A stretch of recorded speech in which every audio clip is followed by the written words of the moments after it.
Good evening, everyone. Today is October 20th, and welcome back to Veterans Voices, a monthly talk show focusing on veterans issues. Today, our episode is titled Suicide, It's Worth Talking About. I'm your host, Nathan Johnson, and today I'm joined by my co-host, Kevin Graves. Welcome back, Kevin. Thank you. We'd like to show you this public service announcement created by the VA for Suicide Prevention Month. I'm Gary Sinise. You may know me as Lieutenant Dan from the movie Forrest Gump or as the bass player in the Lieutenant Dan Band. I've had the honor to meet many of our soldiers and veterans. It's a sad fact that some of our warriors, some of our nation's finest citizens, are wasting their lives through suicide. Suicide is not the answer. It's final. It robs you of your chances for a better life and brings pain and heartbreak to your loved ones. You don't have to go it alone. VA cares about you. VA is reaching out to veterans who are thinking about suicide. So reach back now. Don't wait. Call 1-800-273-TALK and press 1. Our counselors will not share your information with anyone. Thousands of veterans have had the courage to call. How about you? Call 1-800-273-TALK and press 1.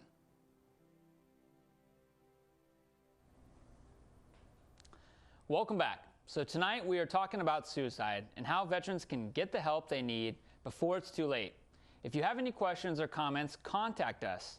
If you're in crisis now or just want to talk with someone, we can connect you to the VA's Veterans Crisis Line. Or you can call them directly.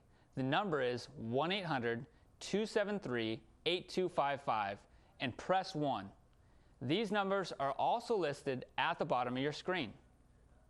We are airing live on CCTV tonight. Non-cable subscribers can watch online live at ContraCostaTV.org. We want to remind our viewers that we will be taking our calls, emails, and live chats with us anytime during the show. Please call in. Our phone number is 925-313-1170. Our email is veteransvoices@vs.cccounty.us. And our website for the live text chat is www.contracosta.ca.gov/veteransvoices. Please call with your questions, your stories, your comments. We want to hear from you today. Our guests tonight are veterans Joshua Stanley and Brian Vargas. We will also be joined by Brian Adkinson from the and Dr. Moore. But first, we will talk to an infantryman and combat veteran, Joshua Stanley. Josh, welcome to the show. Thank you for having me, Nathan. Yeah, it's great to have you. I know you came a long ways. You're a student at Stanford, so you came all the way from the peninsula in Palo Alto. You're local here in Contra Costa County originally. You're from the West County Richmond community. I know a little bit about you. You're an Army infantryman. You deployed to Iraq and Afghanistan? Yeah, both. 1 year in Anbar Province, Ramadi, for 2007. And then Contra Province in Afghanistan, May of 2009. May 2010. And for what I understand, both those are very difficult places. Yes. Apples and oranges, they're different places, but either way, it was war. So tell us a little bit about your decision to join the military and how you prepared yourself for going to combat and what strengths you may have used to get you through that difficult time in combat, and a little bit about what you did there. As far as what got me to join the Army Infantry, my mom, God bless her heart, is a missionary, so very religious upbringing, which meant that I wanted nothing more than to get out at the time. So I was able to persuade her to sign me in as a delayed entry when I was 17. 2 weeks after getting my diploma, I joined. I wanted an adventure. I wanted to see the world, and I did, although it was a little rougher than I expected. As far as the strength of making it through, yeah, when you said that, I don't really think I had this. I found the strength on my own, to be honest. I found it with, I mean, I had some strength, otherwise I wouldn't have been able to go in. But more than anything, I drew off of the strength of my buddies in the unit. Your battle buddies. Yeah, exactly. Yeah, you and I have a similar story because 2 weeks after I graduated high school, I went off to boot camp, and I was in the delayed entry program as well. So it's kind of a boom, boom, boom kind of process. Graduate high school, walk across the stage, get your diploma, find yourself in front of some drill instructors. So tell us a little bit about the mission that you did in Afghanistan and Iraq. Iraq came first in 2007. I was just a cherry private at the time. And and I was 18, and I deployed a little earlier than expected. I actually went in as a replacement, so I didn't go in with my original unit. So it was quite a shell shock. You right out of basic to deployment almost? A few months. Oh. And I was in Fort Carson, Colorado for a little while. And then after the surge started kicking up, and 2nd Infantry Division in Anabar Province was having some trouble and very low on men, they started calling up us extras to fill in the gaps, so to speak. And I did. I was just a SAW machine gunner in Ramadi. And, well, I hate to use puns, but it was quite a blast. Yeah, it's one trouble about coming back afterwards. It's hard to say with a straight face that you had a good time over there. To be honest, I did. I felt like I belonged. It felt like for the first time in my life I belonged, and fellow men loved me. Yeah, you really And I connected love to them. something there then. So coming back, the transition becomes difficult then when you're no longer with your unit or with your battle buddies. Yes, it does. I mean, I'll always have my mom. I'll always have my family, my brothers and sister and everyone, but it's just not the same. It's a different kind of love. And it was difficult transitioning back because it's hard to be honest without looking like a freak. Yeah. My family still loved me, but still, it was hard. And there's kind of that dilemma of how much do I want to share, because I want to protect my family. I want, you know, I don't want them to have to see some of the things that I saw and felt, and yet you kind of feel like you're not completely connecting with them because of that. True? Yeah, thank you for pointing that out, Kevin, because because I wanted to protect them, because growing up in Richmond, especially being I'm the first generation American. My mom immigrated over from Samoa with my and in Richmond they had some hard times adjusting to American life, not speaking English at first, but they got by. I was relatively well off. So they protected me, and I felt like I had to return the favor in some ways coming back. But it took me a while to realize that, wait a minute, we're family. And even outside of my family, with friends from high school, old family friends, I had to realize that, all right, real love is being open, and being open means being harsh with true life experiences sometimes. My understanding too is that Afghanistan was more of a struggle for you. A little bit, it was different than Iraq. Iraq, you had a very specific purpose. It was newer to you as well, but you had a mission and a job, and it was a little more well-defined. Share a little bit about your Afghanistan experience with us. Yes. Well, again, apples and oranges, but still, it's fruit. Still, it's war. So Iraq was easier for me because, as an infantryman in the middle of the surge, we had a job to do, and so the rules of engagement were more lax, so to speak, and also because I was younger, so I was still fresh, so it was easier for me to adapt and to learn how to do my job. And then Afghanistan came in 2009, and I was promoted by that time. I was essentially team leader status, and but it was different because politics started playing a heavier role. Rules of engagement started getting heavier, and us older guys from Iraq, we started to be treated like fossils in some way, like dying almost, as far as the so-called old school way of doing things. And it was hard for me to adjust because I'd been more experienced by that time. You old guys at 23 years old, right? Well, maybe 24? For me, I was 20. 20, okay. So let's put it in perspective, right? Yeah, you got to remember 4 years, after joining That's at right. 18, That's right. 22. 18. That's right. Yeah. Yep. Yeah, I have to keep reminding myself that I'm still young. You are. Absolutely. Well, that's a lot for a young person for any person to deal with, going in 2 deployments overseas, Iraq and Afghanistan. And I want to welcome you home, and glad that. And so you're back here in the Bay Area, and you're going to school in Stanford, and we'll kind of get to your story of where you're at in the present here in a moment. But tonight's topic is suicide prevention. And we added in the title of the show, it's worth talking about. And to be honest, it's challenging to talk about. I have a tough time myself approaching this issue because it's not talked about very frequently. And so I really don't even know where to begin or how to have the conversation about it or where to direct the conversation. But here we are on stage, and we have you here, Josh, in the room, and you've got a story. You came home from combat, and you've had the opportunity to come on stage tonight and share with us in the TV show tonight your story. So tell us your story. Yeah, as far as it being hard to talk about, you and me both. It's hard for me because I'm a naturally quiet guy. It's hard for me to talk about anything, let alone something as personal as me wanting to die.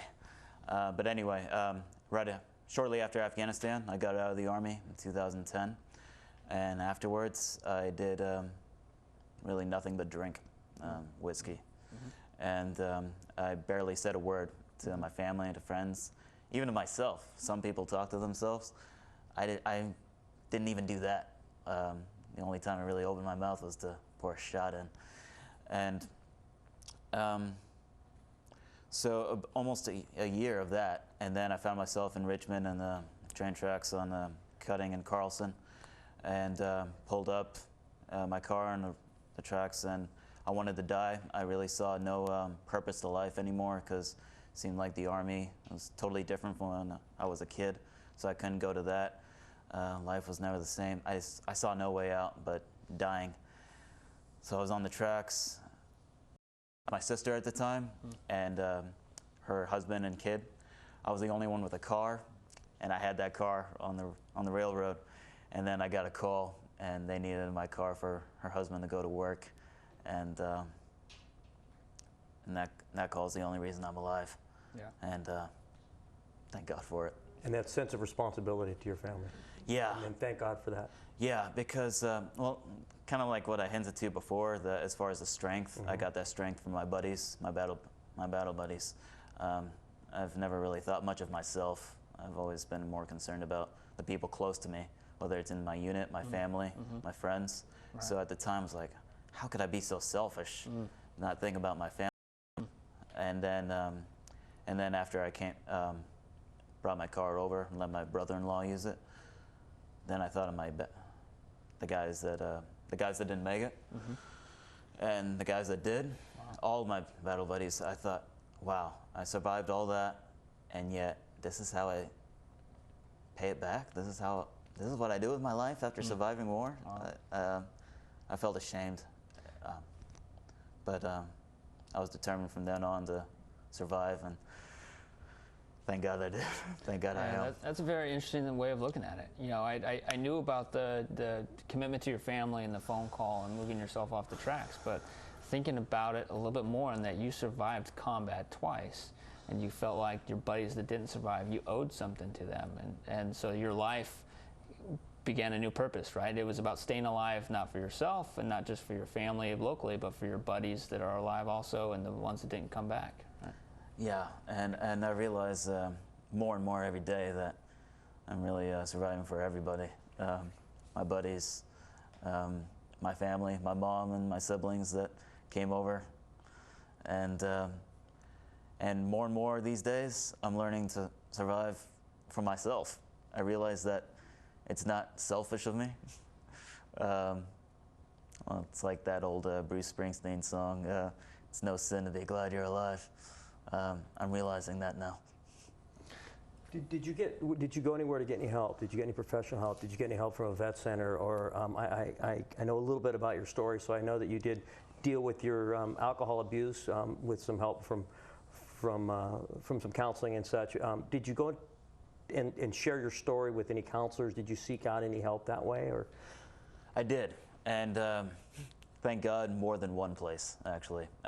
Like you were saying, Kevin, I went to a couple of alcohol abuse programs.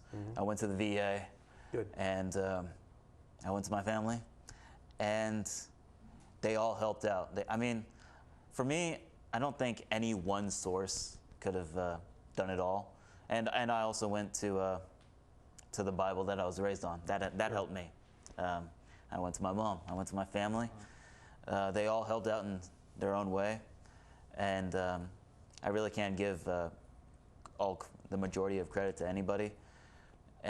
But the last one I want to mention is that I got help from one of my old team leaders in Iraq. We went hiking around the San Jose area, and I really felt like I had shamed him most of all because I wanted to be a soldier like him. I still hold him up as an icon, but I told him all the troubles I went through, and he said, it's okay. And all those things, VA, family, alcohol abuse programs, they all helped me get to where I am and to where I'm going. It's an extremely powerful story, and I want to thank you so much for sharing it with us. Extremely powerful. Yeah, Joshua, thanks for joining us tonight. It's an honor to have you up here as an Iraq war vet, Army vet, as someone who's been able to tell your story, someone to kind of break the seal in a sense, right? Now we're talking about it. Now we're talking about suicide, and it's worth talking about. And there's people that are watching, and they're listening, and maybe they're going through something that you've gone through. And maybe you've been able to point out to them that staying alive, getting themselves off the railroad tracks in the sense of how you did, is not just about themselves, but it's about their family members and it's about their buddies. And I really like what you said about it's about the fallen as well, the ones who didn't survive combat. And you're living for them. And I just want to remind everyone that we have Josh Stanley on the show tonight. We'll have other guests. And tonight's topic is suicide prevention. And suicide, it's worth talking about. And Josh, best of luck to you. We'll stay connected. And we're going to go to a public service announcement, and it looks like we maybe have some questions and some email and some phone calls hopefully here in the future.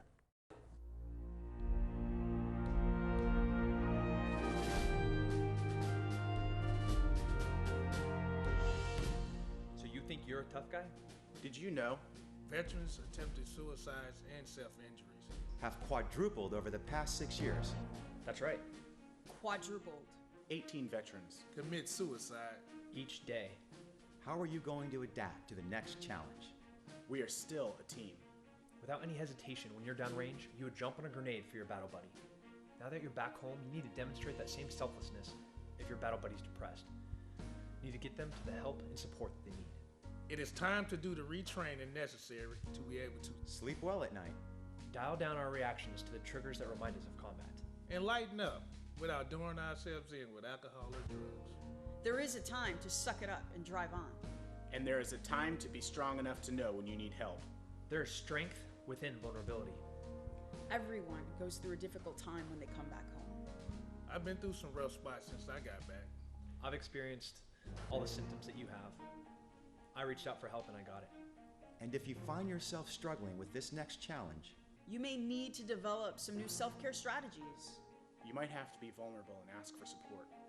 Have the courage to talk about what's going on inside. seriously, Have the courage to ask for help when you need it. Find someone you trust enough to talk about what keeps you up at night. it could be anyone. Buddies from your unit. Your family. Your chaplain. Your neighbor. A private counselor or one at the VA. Guys you served with or veterans from previous generations. I did experience alcohol abuse and PTSD. With the help of caring people in my community. I got through it. We got through it. You can too. Don't be too proud to ask for help if you need it. It doesn't matter when or where you serve. All veterans have earned the right to receive treatment. You can even get help from a local counselor in your community. You are not alone. Look out for your buddies and be aware of warning signs. If you think a friend may be suicidal, Encourage them to get help. If you find yourself in crisis, find the courage and humility to reach out for help.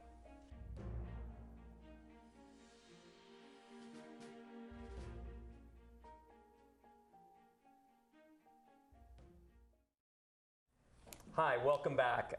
That was a PSA that was produced by our foundation, Some Gave All, the Joy Grace Foundation.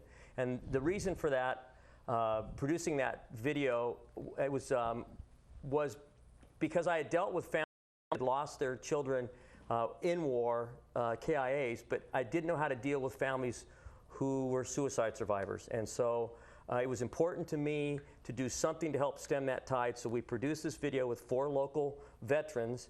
And really the message we're trying to get across is ask for help. And that's what you got out of that video. I hope that's the message that gets across when people go to that website. And at this point, we'll move on with some more guests here. Well, it's a great video, Kevin. I've watched it several times. It features some of our local talent. Chris Lavero and the Cal Veterans Club is very well represented on there, right? Go Bears. Yes. And I'm glad that you did that. I'm glad that the Joey Graves Foundation took that opportunity to recognize that our service members, our veterans who kill themselves, are still casualties. And we have to care for them. We have to care for their families as well. So I hope the audience enjoyed the video. And so we're back live in Contra Costa Television Studio. If you're just tuning in, our show today is called Suicide. It's worth talking about. Call or email us with questions or comments. Now we have combat veteran and Veterans Voice producer Brian Vargas joining us. Welcome, Brian. Hey, how you guys doing? Hey, doing great. Going on, Brian? Yeah, right. You've actually been on this stage before. You were part of our first program, and we did kind of a little script that we did for the board of supervisors. That's right. So this is nothing new to you. It's a little familiar, a little comfortable. Yeah. So welcome to the stage, and we actually had Monica, your wife, on the show for our second show. She was our spouse that got to share a little bit about her story. Yeah. And I think you and Josh know each other. We do. We went to school together at DVC, and then we both just transferred this past semester. So. To opposing schools. Opposing schools, but still friends, which is fantastic, and I appreciate that you invited him on the show. It's great having him up here on the stage. And now you're here to tell your story, Brian, and introduce a little bit about who you are. You're a Marine. You had a tour in Iraq in 2007. Yes. Right? Anything else to share about your service? So I was in the Marine Corps. I was in Iraq 06 to 07. I was wounded on January 17, 2007, so that after all the rehab and stuff, I got sent to the Wounded War Battalion, and that's where I'd met a bunch of guys that were wounded. So we're all living together, going through this new normal together, right? And I won't say we were the most well-behaved at the time. We had our fair share of issues. Collectively, we probably drank too much and didn't properly take care of ourselves the way we should have when we came back. So one of the things was, me personally, I had a close friend, a close friend named Sean, and we had both, similar issues. He had been wounded twice. He had been to Iraq twice, so he had 2 Purple Hearts. So we were very close. He had lost the mobility of his right arm, and so we got so close that when he would shower, right, if he needed help, washing the other side of his back, I mean, we were so comfortable. He's like, hey, come, help me wash my back. Wash my back. That's exactly what Marines do, what veterans do with each other. We look after each other. Watch my back. Wash my back. Wash my back. And we lived together in the same hallway for a couple years over there at the Wounded War Battalion West, and you guys are like 22 years old, right? I mean, yeah, not even. I was 19 when I got shot. He, I think, was about 20, maybe 23 at the time, around there. But I had gotten into some trouble and got sent to Menlo Park, the PTSD treatment center, because I had hit rock bottom personally. I had gotten into an altercation over there in Long Beach, and found myself realizing that I can't keep doing what I'm doing. I was just in this vicious cycle of hurting myself and hurting others. Okay. Tell us a little bit more about that, because a lot of that's just kind of, not really specific details. So I'd gotten into a fight with someone else, and basically I'd taken it to the point where if I had continued with that fight, one of us would have ended up dead. Yeah. Seriously hurt to dead. Yeah. And when I realized that, I was holding an object to this gentleman's throat, and I kind of just saw it right then and there. I was like, okay, I've got to stop. I drove myself back to Camp Pendleton and talked to my chief doc and my other corpsmen over there at the base, and broke down. I was crying pretty good, and they sent me that following Monday. So I set myself up to go. I drove up to Northern California. I tried to get Sean to come with me, right? So I was like, hey, Sean, you should come with me. We're pretty much in the same boat, and he was on the. He said he didn't. I don't have a problem. He's like, no, I'm cool, man. Basically just saying, I'm good. Like, man, I understand. I know where you're coming from. but there's a, I was trying to help him, like, let's go through this. Let's go through this together. Let's go to Menlo Park. Exactly. Together. Let's go to Menlo Park together and see if we can come out this on the other side. And you're down at Camp. This is down at Camp Pendleton. So yeah. You're talking about, hey, let's go up to Northern California. Let's go to the Bay Area. Yeah. Let's completely take ourselves out of our environment and start over. Yeah. Go, be on a really strict regimen, which is hard to adjust to at first, but it was really helpful. Yeah. So you come up here to Menlo Park, and Sean doesn't come with you. He doesn't come with me. No. But we talk daily over the phone, and about a month into my stay, I'll say about 3.5 weeks into my stay there, I was talking to him on the phone, and I was talking about, I can't remember, I don't know what we were talking about. This was about the end, yeah. So the next day, I was on a Friday or something like that. I don't remember the day.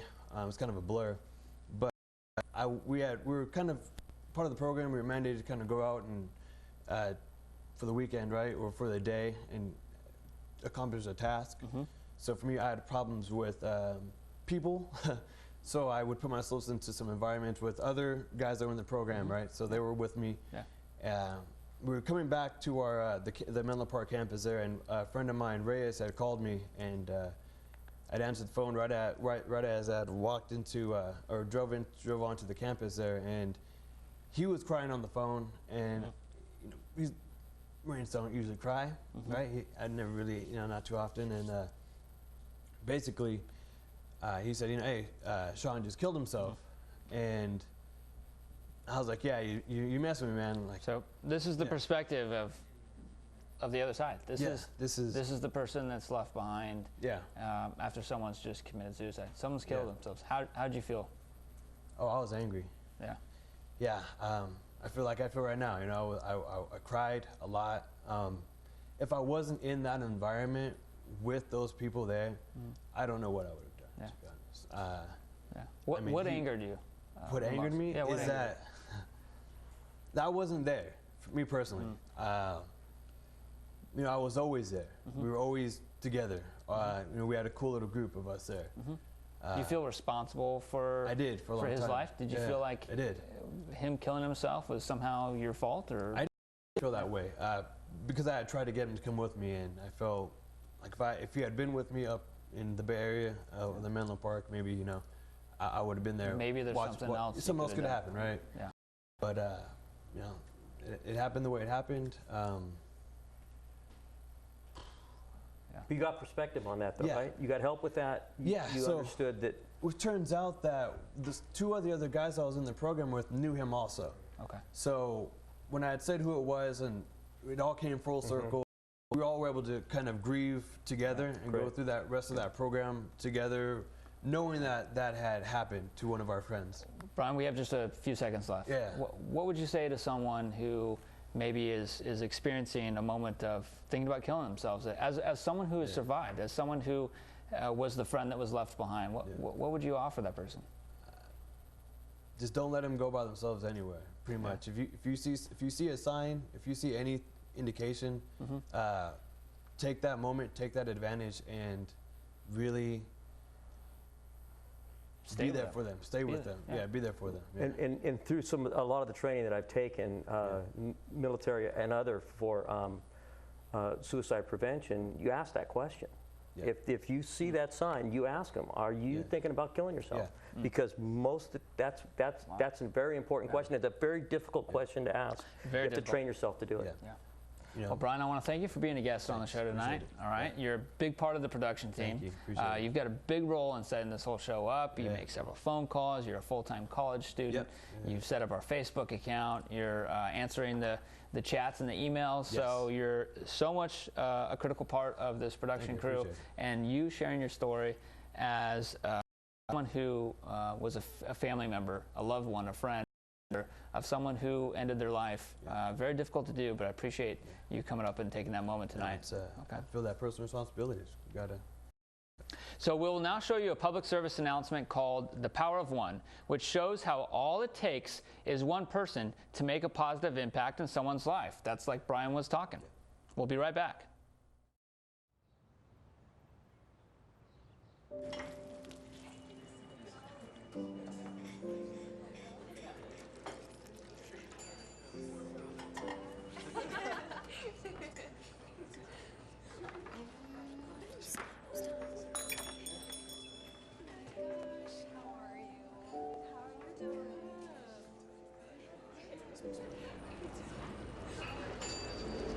Hey, Daniel. The gentleman over there, he paid for your meal.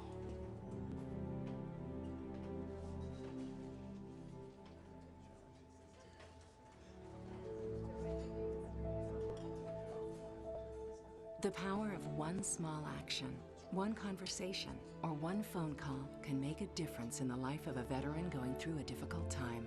For free 24/7 confidential support, call the Veterans Crisis Line or the Military Crisis Line. We're back live in CCTV studio. We want to remind viewers that you can find us online at www.contracostatv.org/vets. Veterans Voices, excuse me. On the website, you can see the latest episode and previous shows. You can also ask questions and leave comments during the live show. There's a calendar of upcoming events, information about upcoming shows, and links to resources that we've talked about on the show. Please take a moment to call in, leave your comments, ask questions. A lot of opportunity here with our next guest to answer your very important questions. If you're just tuning in, our show today is called Suicide. It's worth talking about. We are now joined by Brian Adkinson from the Martin Outpatient Clinic and Dr. Matt Moore from the Oakland VA Behavioral Health Clinic. Thank you, Brian. Thank you, Dr. Moore. We were just joking around about everyone got the blue shirt memo, so we're all in line here tonight. But gentlemen, I want to thank you for being here. Absolutely. You represent a very important piece of this puzzle to say in talking about suicide, because you're both experts in the VA's program on how to address the issue of suicide. So we've talked a little bit about some stories. We've heard from Josh, and Josh back and then Afghanistan and came home and found himself drinking a lot and faced with the issue of whether he should take his own life. And then we talked to Brian Vargas, and Brian is a Marine with a deployment to Iraq, and he shared a little bit about what it was like to be the person left behind after someone took their own life. So knowing a little bit about you gentlemen, you both work for the VA. Brian, you're the suicide prevention coordinator. Dr. Moore, you lead the addiction specialist treatment program at the VA Oakland Behavioral Health. Got over 20 years of service working with veterans, helping them here in the local VA, in the local Bay Area region. So, what do you have about the topic of suicide that you see on a daily basis in your practice in helping veterans? How does this issue come before you? So actually having this kind of forum is wonderful. The opportunity to actually have veterans talk about this and destigmatize it. I think there's such a huge stigma around talking about psychological pain, thoughts of suicide, and there's a tendency to kind of not talk about it, to try to cope on one's own and not reach out, not talk to battle buddies, not talk to friends, not talk to family. So having a forum for people to actually bring it out, talk about it, say, you know, this is not that unusual to have thoughts like this, and it's okay. We want people to come out. We want people to talk about this. I think we have a caller on the phone. It sounds like I hear someone at least talking in my ear, or someone's talking. So, okay, so we'll get back to that caller. They have me dialed in here. So, but so we talked a little bit about that. We talked about, Brian offered, you know, if you sense that someone is even hinting, maybe they're just they're giving away some things, or they're having a discussion about maybe life's not worth living. It's hard to maybe approach that issue of asking the question, and what would you ask? How do you ask the question? I would ask, are you thinking about suicide, or are you thinking about harming yourself? Absolutely. But what's important is that you have to ask it in a way that invites the other person to know that you're comfortable in talking to them about it. If they sense that you're anxious or nervous, they're going to close down. And so I would encourage you to ask them, but I would also encourage you to offer them some resources. The Veterans Crisis Line is an excellent resource. Tell your friend if they're thinking about or having suicidal thoughts to call 1-800-273-8255. Press 1. Speak with one of our responders in Canandaigua, New York. That's the number we've been sharing throughout the broadcast Absolutely. All the PSAs feature that number. Right. It's a very easy number. Hopefully our audience has it written down, and there's a lot of handouts with that number on it these days. So who can ask and who shouldn't ask? I would say that any family member, anyone that is concerned should ask. Any member Absolutely. of society, because suicide isn't just about our military personnel, it's societal. Sure. And a lot, California is trying to address that a lot through each county trying to do some assist programming and that type of thing. But the whole key is, as we talked about, is that you have to be comfortable enough with the subject, which is why we're here tonight talking. And it's not a comfortable subject. But I think the myth that we need to quell is that you're going to put the thoughts of suicide in somebody's head. Talk about that, Brian. We know that's not true, right? No, I mean, if I asked you if you were suicidal and you're not, would you suddenly become suicidal? No, that's the point. That's not the case, right? So, so no, but being comfortable in asking that question is very important. I also want to add that about 750,000 people attempt suicide each year, and that's a suicide attempt. So suicide is not an event, it's a process. People usually start thinking about suicide, then they start planning it, and then they attempt it. So I would say that millions of people think about suicide every year. So it's very, very normal to think about suicide. Yeah, that's too many. Well, gentlemen, we'll talk about this a little bit more. We do have a caller. Good evening. Anyone out there? I don't have any names or where they're located from, but we're listening to you. Question or comment? Hi, I'm calling from Concord. And it was very interesting to listen to Brian and his feelings when his buddy Sean killed himself. And it appeared that Brian was helpless because he needed to have been there. What's important, I think, to remember is that if you are dealing with a veteran or anybody that is feeling suicidal, that until you can get them to professional help, it's important to try and help them by talking about what is really bothering them. It may not have anything to do with their military service. Right. It may be some other family issue, but because the military service or the combat service is so fresh to them, they may just automatically blame the military. I think that's a great point. I appreciate you calling us from Concord, and we respect the anonymous call. That's great. Anyone can call. Anyone can leave a comment, just as the caller just did. Share a little bit about their story, a little bit of their thoughts, or ask a question. And I think our caller made a good point, is that you shouldn't be afraid because they're a veteran. Because everyone thinks about suicide potentially, and it's not, veterans and suicide are not necessarily cause and effect, right? Anyone may have the struggle with suicide, and what the caller encouraged people to do is just talk to them about what's hurting them, what is getting them to the point where they're wanting to take their own life. So what commonly leads people to the point? I think the common theme is you have someone in an amazing amount of pain. So, and their vision about solution for that pain gets very narrow. And so they don't see a lot of solutions. Help us understand a little bit about, are we talking about physical pain? Are we talking about, what types of pain are we talking about? Physical, emotional. Yeah, moral. Exactly. Moral, exactly. Survivor's guilt, all kinds of different pain. How do they describe feeling this pain? Do they, I mean, I can relate to the pain in the sense of, I don't like needles, I don't like the pain that comes from needles, but how do they relate to this pain? Typically, it's a sense the pain's not going to go away. The only solution is to potentially take one's own life. And so being able to talk to somebody, whether it's a family member, a loved one, a healthcare professional, healthcare provider, just reaching out and helping someone to maybe help you think about alternatives of dealing with that. There are often multiple solutions, and when we get so focused on only one solution, those other things kind of get pushed aside. And life experience helps with that. Some have more coping skills than others. Some have been through more than others. Some know to reach out and ask for help. But it's hard to quantify what that pain is and how deep that pain goes and how, as you say, myopic and focused that pain can be. I mean, I know going back to when my son was killed in Iraq and feeling that loss and that pain that I never thought I could live with. Didn't make me suicidal. Not that I don't think about it, and exactly the point, because there's times when I don't want to be here. I really don't. I want to be with my boy, and he's not here. But it's how you act upon that, and it can be to all different levels. But I think coping skills have a lot to do with that.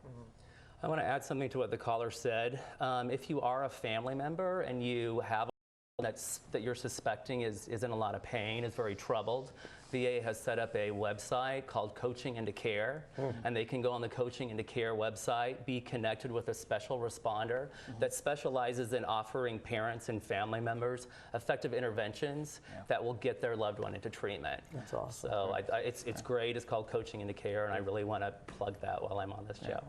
Good. I'm glad you did. And Dr. Moore, tell us a little bit more about what this veteran or what this person's experienced. We talked about pain and how chronic it is.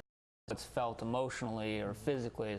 What else does that lead them to? I mean, they've got to go through, as Brian mentioned, a kind of a process of getting to the point where they make the decision. Well, and often we see folks sometimes turn to alcohol and drugs as a way to cope. Yeah, Josh talked about that, right? Exactly. Talked about drinking. And one thing that the VA is trying to do is to really incorporate effective interventions, treatments, and an openness to working with vets who are struggling with addictions or abuse, as well as thoughts of harming themselves, as well as dealing with combat trauma. And I know the caller talked about other types of pain and pressure, but you know, on the VA we typically see the combat trauma mixed in the mix. So you know, I think we really worked hard at the VA to shift the perspective to really destigmatize and take veterans where they are. You know, coming to us with a wide variety of problems and not judge them on that. You know, please, we want you to be honest. Tell us what's going on with you. Tell us if you're... I would imagine the addiction is numbing the pain, right? Exactly. They're trying to get rid of the pain. It's a way of coping. Right. They're coping maybe incorrectly. But in a way, what you're saying is the VA is not judging that, though. Exactly. They're acknowledging it. They're recognizing it. They're helping work with the veteran in that place, right? Right. So their addiction, they're in pain. I would imagine does that burn relationships? Is that family members, friends? Do they kind of see that as a person who maybe doesn't have their stuff together, or does it break those channels of help or support rather than kind of feed them? Potentially, yeah. And you know, Josh mentioned that earlier in terms of sort of not feeling able to talk to family, not sort of thinking they would understand that. So sometimes actually coming to the VA and being around other veterans who are struggling with similar issues can be a bit of a relief. Somebody finally understands me. And so it just takes that extra step to kind of reach out and connect.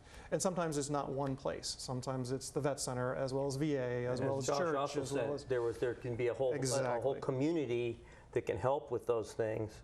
And I think that probably more times than not, there's alcohol and drug abuse involved in that successful suicide attempt, because I mean, I know, I would have to believe that would be an important factor. It's one of the 4 primary diagnoses that a person, almost 90% of the people that die by suicide either have drug and alcohol abuse issues, schizophrenia, depression, or bipolar disorder. One of those 4. So if someone tonight, they're in pain, they're drinking, they're using, their family's not talking to them, or they're not talking to their family anymore, right? This is what they're going through tonight. How do we help them? How do we, as community members, as psychologists, as fathers, as county veteran service officers, in general, how do we help this person? We need to reach out to them. We need to make them feel less socially isolated. We need to make their thoughts feel less socially stigmatized. I think a great way to do it is, once again, the Veterans Crisis Line. It's an anonymous person that they can talk to. They can pick up a phone. They can talk to this person. If they choose to, that call will be funneled to a local suicide prevention coordinator, who then will help follow up and engage them in treatment if that's what they want to do. But what do you guys do, though? Right? I mean, it's the phone call that's important. That's the message, right? Yes. Make the phone call. Ask for help. But when the person's on the other line, or maybe it's us, what's actually happening there? What is the process that's beginning in order to help that person stay alive? I think that we have to be comfortable with sitting with the ambivalence of someone wanting to take their life. And we have to validate that there's not any easy answers here, but that this is really a temporary, permanent solution to a temporary problem. And sit there and talk with them until they're ready to be engaged in treatment. Okay, so be present with them, reframe it for them. And part of it is focusing on someone's strengths. You know, we all have strengths. And sometimes we are blind to those strengths. We get focused on the negatives. We get focused on what people have been telling us about ourselves. It might not be so positive. Or focusing on our failures. And if you're a loved one, a family member, a buddy, being able to kind of just say, hey, look, you made it through this experience. You have achieved this in your life. You know, let's look at the flip side sometimes. If you're just joining us now, I just wanted to reintroduce that tonight's topic is suicide. It's worth talking about. And tonight we've had several guests, and we're now with Brian Atkinson, the suicide prevention coordinator with VA Northern California Healthcare System, and Dr. a psychologist, addictions specialist program coordinator at the Oakland Behavioral Health Clinic. Myself, Nathan Johnson, and my co-host here, Kevin Graves. I want to invite you to call in. We've had a few phone calls already. I want to invite you to send an email or a chat, and with any questions or comments. Well, we're in the middle of this conversation. We're kind of getting to the meat and potatoes here, the good stuff of how we can help that person stay alive. And so now the person's alive.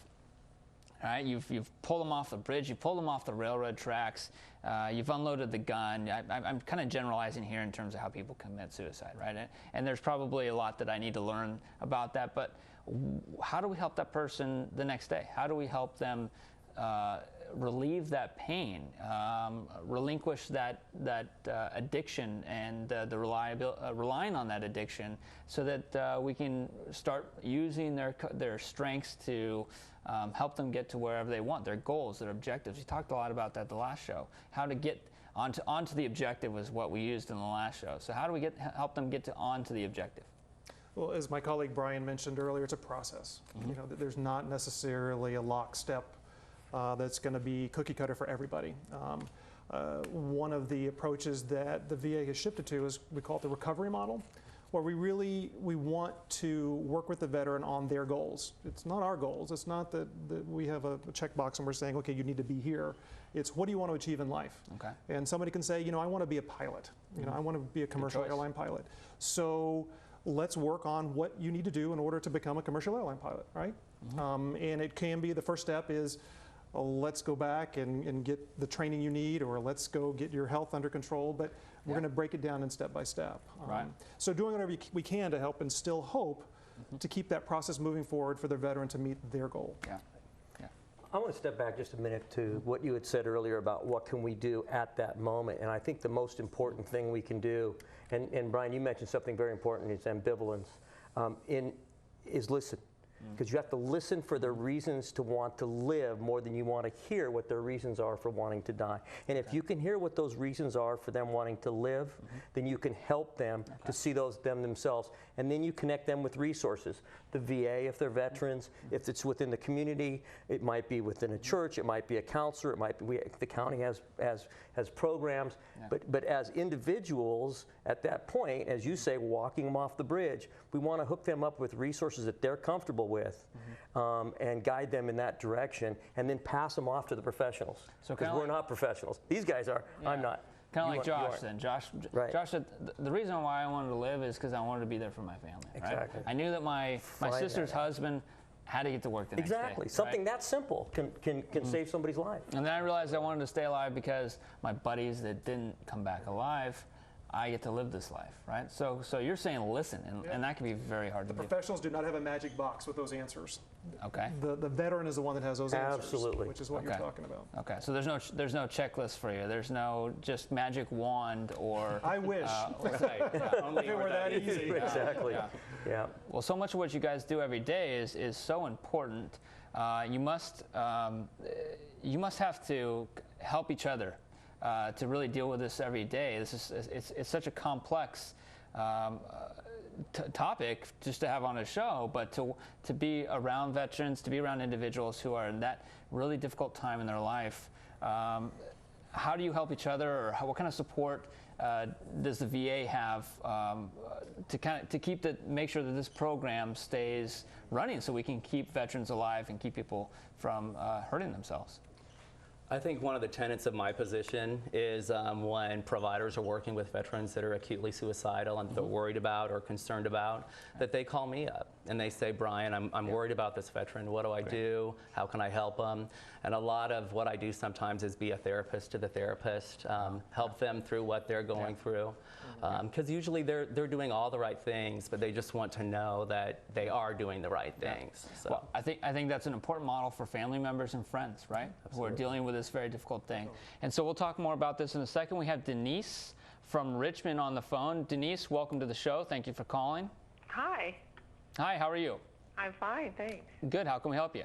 I wanted to get some information on getting proper benefits for my dad, who served in the Army as a wheel mechanic, and wanted to see if possibly he could get benefits. He was a wheel mechanic, and I think some of his disability is a result of serving in the capacity of as being a wheel mechanic. So how do I go about getting some information on possibly getting him some disability benefits? Great, Denise, I'm glad you called. So important. Here we've got a family member who's very concerned about her father. She recognizes her father's service, honors her father's service by calling into the show and by wanting to take care of him, making sure that he's connected. And so we've got the two gentlemen, Brian Atkinson and Dr. Moore, who both work for the VA Healthcare Administration. And it's kind of perfect timing, Denise, that you're calling into the show, because here in a minute we'll get right to resources, which is a great part of this show, and that we're going to plug our audience into resources like the VA. Like the County Veterans Service Office, where veterans in this county can come to find out about their VA benefits, about CalVet as a state agency, and about nonprofit organizations. And I want to invite everyone who's calling, including you, Denise, if you haven't already done so, to visit our website. Our website is the portal in which you can find out as a family member or as a veteran what benefits are available for you or for that veteran and what kind of help. Gentlemen, anything that we can offer lastly to a veteran who's facing this difficult situation, or maybe who has already survived suicide? Is there a suicide prevention coordinator at every VA healthcare clinic or in a county agency? Is there someone that they should plug into other than the hotline, the 1-800 number, for someone who's acutely in crisis? Right? I'm talking about someone who wants to find out maybe more about the issue because they want to help a friend or they want to help themselves. I would still recommend that they call the Veterans Crisis Line, and then go ahead and accept what's called a consult to their local suicide prevention coordinator. We'll get all the details of that call. We'll follow up within the next 24 hours. We'll engage them in services. We'll talk to them about what they need and hopefully be a resource to them. That's our goal. So I got to say, I've actually called the number. I've chatted. Not because I was thinking about hurting myself, but I was encouraged to do so just to make sure there were actually real people on the other end. And in fact, there are. Yes, there are. And they're so careful and they're so considerate. And when I called, they answered right away. When I chatted, it was like, I thought someone was going to take 15, 10 minutes to get back to me. You know, hey, we'll get to you, wait in line. You know, push one, push this, and push two for this. But no, they were so responsive. Right away, there was someone on there saying, how are you? How can I help you? And I had to just explain to them that I was just sniffing them out, right? So I've sniffed them out. That's great. You know, the audience, I've sniffed them out. They're real people. They really care about you, just as these two gentlemen do here tonight. And I'm really glad that we have talked about this. Thank you for joining us. Brian Atkinson, you can find him at the VA clinic in Martinez. Absolutely. Dr. Moore, psychologist, you can find Dr. Moore at the Behavioral Health Clinic in Oakland. So, gentlemen, a real pleasure. Thank you for your time tonight. Thank you. Appreciate it. Here are some resources that can also be found on our website. The Concord Vet Center can be reached at 925-680-4526, and their website is www.vetcenter.va.gov. The local VA clinic is in Martinez, and their phone number is 925-372-2000. The website is www.va.gov. Go visit the clinic if you've never been there. Go to the Vet Center. You're going to find both those facilities, excellent facilities. I'm a customer myself as a veteran. The Contra Costa County Veterans Service Office can be reached at 925-313-1481. The website is www.contracosta.ca.gov/vets. I want to remind everyone in our audience, I'm the Contra Costa County Veterans Service Officer. I am your service officer. It's an honor to be in this role. I have a whole team of experts. Please, Denise from Richmond or any other veteran and family member out there, call our office, visit our office. We'd be happy to help you find out about your VA benefits. And now we have some upcoming events to tell you about. There are a lot of events going on in November, so for a complete list, refer to the calendar on our website. On November 4th, there will be the Veterans Day ceremony at the Board of Supervisors Chamber at 651 Pine Street. The ceremony will start at 11 a.m. Please join us for that ceremony. Very important. On November 11th, the second annual Veterans Day Invitational Softball Tournament will be placed at the Willow Pass Softball Fields in Concord. First pitch is at 1 p.m. And if I can share real quickly, it's a great way to mix the younger generation veterans with the older generations. Also on November 11th, there will be a ribbon cutting ceremony for the Oakley Veterans Memorial at the Civic Center Plaza located at 3231 Main Street in Oakley. The event starts at 11 a.m. As most Veterans Day events start on November 11th at 11 a.m. Please email us with your questions and inform us of any upcoming veterans events in your area. We want to hear about these events. We want to make sure that veterans and the community know how they can celebrate Veterans Day. Our next show will be War Inc. on November 17th. I want to thank our guests and our viewers. I want to thank the hardworking production crew, a lot of talent filming this show this evening, and thank you for everyone here at CCTV. This is Veterans Voices of Contra Costa wishing you all good evening. Thank you for your service.